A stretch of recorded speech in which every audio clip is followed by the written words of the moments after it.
जोहार। मैं पूजा न्योग विश्व आदिवासी दिवस के अवसर पर आयोजित प्रथम वार्ता श्रृंखला में आपके साथ अपनी बातें साझा करने जा रही हूँ। मैं आसाम से एक गैर आदिवासी अहिंदीवासी लड़की हूँ। आदिवासियों के संगति में लंबे समय से रह रही हूँ। मेरी सबसे करीबी सहेली भी आदिवासी लड़की ही है, इसीलिए उन्हें बहुत करीब से जानने समझने का अवसर मिला है। मेरा शोध का विषय भी इन्हीं पर ही आधारित है। तो आइए देखते हैं मेरे शोध पर आधारित मेरे कुछ हासिल। सबसे पहले इनका संक्षिप्त परिचय इस प्रकार है। भारतीय संदर्भ में कहे तो आदिवासी वो है जिसे असभ्य, बर्बर, दस्यु आदि के नाम से महाभारत काल से ही पुकारते आ रहे हैं। इन्हें भारतीय संविधान के 5वीं अनुसूची में अनुसूचित जनजाति के रूप में मान्यता दी गई है। ये सारे नाम दूसरे के द्वारा दी गई है, जिन्हें आदिवासी समाज अस्वीकार करते हैं। वे चाहते हैं कि उन्हें उसी नाम से ही संबोधित किया जाए जिसे वे स्वयं चाहते हैं। इस संदर्भ में वरिष्ठ आदिवासी साहित्यकार महादेव टोप्पो जी लिखते हैं, आखिर मैं वो क्यों कहलाऊं जो कहलाना चाहता नहीं। भारत की मूल जनसंख्या के 8.6% लोग आदिवासी हैं। इनका मुख्य स्थान झारखंड, छत्तीसगढ़, बिहार, मध्य प्रदेश, राजस्थान, उड़ीसा, आंध्र प्रदेश, केरल, अंडमान, सिक्किम, त्रिपुरा, मिजोरम, अरुणाचल प्रदेश, नागालैंड, मेघालय और असम है। इन सब की अपनी अपनी भाषा, संस्कृति, कला, ज्ञान, धर्म, परंपराएं हैं। ये सभी प्रकृति धर्मी हैं। इसीलिए सामाजिक धार्मिक व्यवस्थाओं में एक तरह की समानताएं देखने को मिलती है। भूमंडलीकरण तथा पूंजीवाद के इस दौर में आदिवासी समाज अन्य से भिन्न और उपेक्षित सा दिखाई पड़ता है। बाजारवाद मनुष्यता पर हावी है। विकास के नाम पर विस्थापन की मार ने न सिर्फ इनको भूमिहीन कर दिया, अपितु उनके नैतिक मानदंडों को भी उखाड़ सा दिया है। आज आदिवासियों की ये लड़ाई अपने वास्तविक पहचान को बचाए रखने की है। अस्मिता और अस्तित्व की लड़ाई है। भीड़ में वो भी अपनी मौजूदगी दर्ज करवाने का प्रयास कर रहे हैं। इस संघर्ष में अनेक बुद्धिजीवी, लेखक, सामाजिक कार्यकर्ता, युवा वर्ग और पत्र-पत्रिकाओं का भी विशेष योगदान रहा है। राजनीतिक, सांस्कृतिक तथा सामाजिक ज़रूरतों के लिए अनेक पत्र-पत्रिकाओं का भी प्रकाशन समय समय पर होता रहा है। वर्तमान में साहित्य के क्षेत्र में भी कई आदिवासी साहित्यकार अपना महत्वपूर्ण योगदान दे रहे हैं। आदिवासी दर्शन क्या है? आइए इसे संक्षिप्त में समझते हैं। आदिवासी प्रकृति धर्मी है, अर्थात प्रकृति के सहचरी है। जल, जंगल और जमीन ही उनका जीवन है।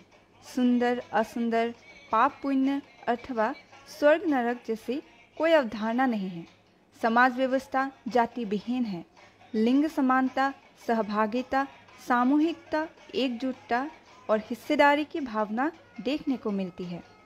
उनकी आस्था, विश्वास, रीति रिवाज सब प्रकृति पर ही आधारित है। ये समाज गैर बराबरी के खिलाफ है। अस्तित्व का हर प्राणी और उनका जीवन बराबर का महत्व रखता है।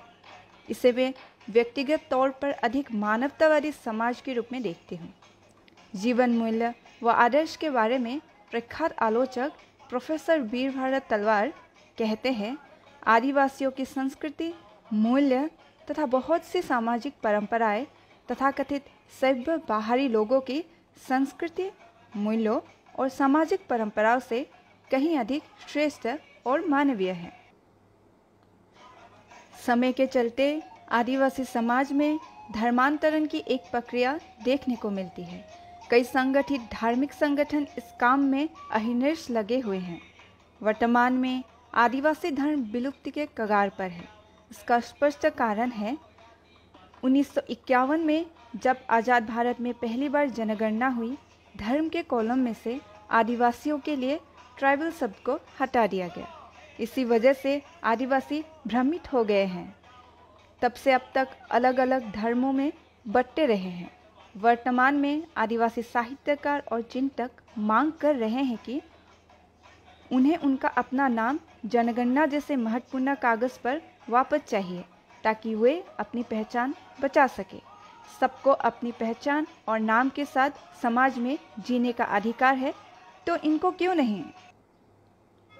आइए संक्षिप्त में इनके साहित्य को समझने का प्रयास करते हैं। आदिवासी भाषाओं को अभी तक संविधान में मान्यता उस रूप में नहीं मिली है जिसका वे हकदार हैं। इनका साहित्य भी अन्य समाजों के विमर्शों के केंद्र में कभी नहीं रहा। सोचने वाली बात यह है कि संस्कृत भाषा को बोलने वाले की संख्या बहुत ही कम है, फिर भी सरकार उसको बचाने के लिए करोड़ों रुपए उस पर खर्च करते आ रहे हैं, जिसकी तुलना में आदिवासी भाषा बोलने वाले की संख्या अधिक है। और इससे समतामूलक समाज का समर्थन करने वाले गैर आदिवासी बुद्धिजीवियों का भी समर्थन प्राप्त है। फिर भी ये समाज अभी तक अपनी पहचान के लिए संघर्षरत है। ऐसा क्यों है? आदिवासी साहित्य रचाव और बचाव का साहित्य है। हजारों सालों से मौखिक परंपरा के साथ पुरखों से प्राप्त हुए हैं। इनमें प्रकृति और अपने पुरखों के प्रति आभार का भाव निहित है। इस संदर्भ में रामजल मुंडा की एक लोकगीत इस प्रकार है। पहाड़ के पहाड़ी आत्मा, वन के वन आत्मा, दह के जल आत्मा, नाग नागिनी, हमारी खेती देखने वाले, हमें शांति देने वाले, गांव के ग्राम आत्मा, घर के गृह आत्मा, हमारे बूढ़े पुरखे, तुम्हारे बनाए रास्ते का हम अनुगमन करते हैं। हम तुम्हें गुहारते हैं, हमारे संग बैठ लो, हमारे संग बतिया लो, एक दाना हरिया, एक पत्तल खिचड़ी भात, हमारे संग पी लो, खा लो, जोहार जोहार जोहार। इसका अर्थ है प्रकृति के भिन्न भिन्न शक्तियों अथवा उनकी आत्माएं, जिनका कोई रूप रंग और निश्चित आकार प्रकार नहीं होता। ये ध्यान रखा जाना चाहिए कि आदिवासियों के लिए भगवान की कल्पना उस रूप में नहीं है जिसकी कल्पना अन्य समाजों में देखने को मिलता है। उनमें जीवन के प्रति एक आनंदमय उत्कंठा दिखाई पड़ती है तथा प्रत्येक वस्तु में सौंदर्य की खोज दिखता है। इसी क्रम में वंदना टेटे जी लिखती है, आदिवासी साहित्य मूलतः सृजनात्मकता का साहित्य है। ये इंसान के उस दर्शन को अभिव्यक्त करने वाला साहित्य है जो मानता है कि सृष्टि में जो कुछ भी है, जड़ चेतन, सब सुंदर है। वो दुनिया को बचाने के लिए सृजन कर रहा है। आदिवासी साहित्यकारों ने अपनी लेखनी का प्रारंभ कविता के माध्यम से किया है और वर्तमान में आदिवासी साहित्य के अंतर्गत कहानी, नाटक, उपन्यास, निबंध आदि विधाएं भी मौजूद है। हमारे सामने ये सवाल उपस्थित होता है कि आखिर किसे आदिवासी साहित्य कहाँ जाना चाहिए। इस दिशा में आदिवासी साहित्य के अध्येता प्रोफेसर वीरभद्र तलवार की तद्भव में छपी लेख को देख सकते हैं, जिसमें उन्होंने इसकी 4 श्रेणियां बनाई हैं। पहली श्रेणी, कुछ ऐसे लेखक हैं जो आदिवासी समाज के बारे में बहुत कम और सतही जानकारी रखते हैं और साथ ही अपने सवर्ण हिंदू संस्कारों से ग्रस्त है और उस दृष्टि से आदिवासी समाज को चिंतित करते हैं। दूसरी श्रेणी उन लेखकों की है जो लंबे समय से आदिवासियों के करीब रहते आए हैं और उनसे पूरी सहानुभूति रखते हैं, उनके समाज से थोड़ा बहुत वाकिफ भी हैं। इनकी मुख्य प्रवृत्ति आदिवासियों के दमन, शोषण और उत्पीड़न को चित्रित करने और उनकी आर्थिक राजनीतिक समस्याओं को उठाने की है।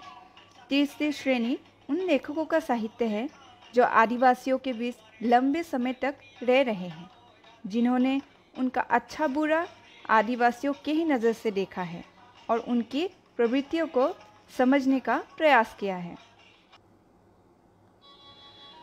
चौथी श्रेणी खुद आदिवासियों द्वारा लिखे साहित्य की है।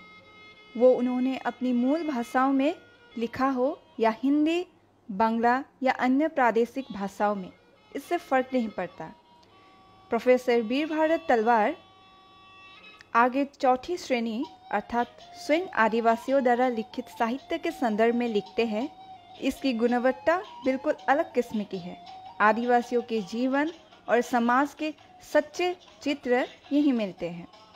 डॉक्टर गंगा सहाय मीना और डॉक्टर जोरम यालम नाबाम मानते हैं कि स्वयं आदिवासी लेखकों में भी बहुत लोग ऐसे हैं जो अपने ही दर्शन के गहराई से अनभिज्ञ हैं।